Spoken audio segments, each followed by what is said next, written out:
Hello, my name is Joseph Kelly, and today we will be discussing bullying, the possible effects of bullying and how they can impact someone even in adulthood, and ways to stand up to bullying.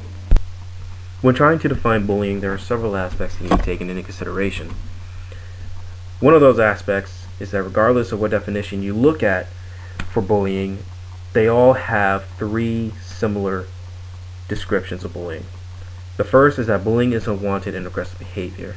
The second is that bullying involves a real or perceived power imbalance, and the third is that the behavior is repeated or has the potential to be repeated. Another aspect to consider when trying to define bullying is that bullying doesn't only happen in one form.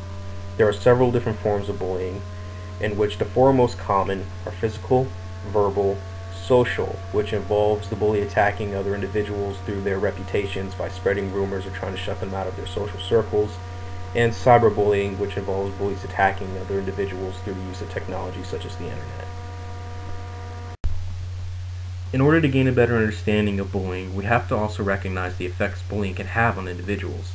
These effects may include increased feelings of sadness, loneliness, anxiety, and depression, which can morph into a more complex form of PTSD, which can affect individuals beyond college and well into their adult lives, depending on how severe their bullying experiences were.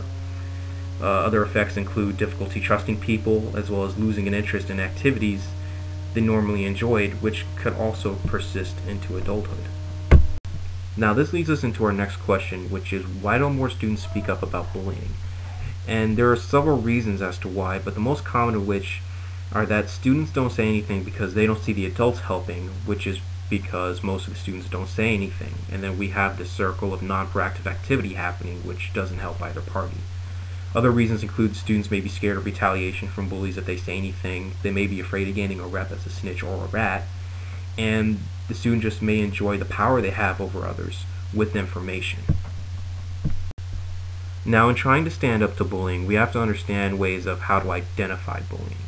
Of these ways, the most common is by noticing whether or not the bully picks on a particular student day after day. The next step is understanding whether or not the student is consistently losing because the bully is either bigger than them, or whether or not the student is just socially less able to cope and cannot ask for help. Another key way of identifying bullying is by seeing whether or not the bully is actually enjoying seeing the student being afraid or being upset. Now this leads us into a bigger concept, which is how to become more than a bystander. How do you stop bullying on the spot? Now there are several key steps into doing this. The first of which is to intervene immediately, and if we need help in intervening, then we seek out help.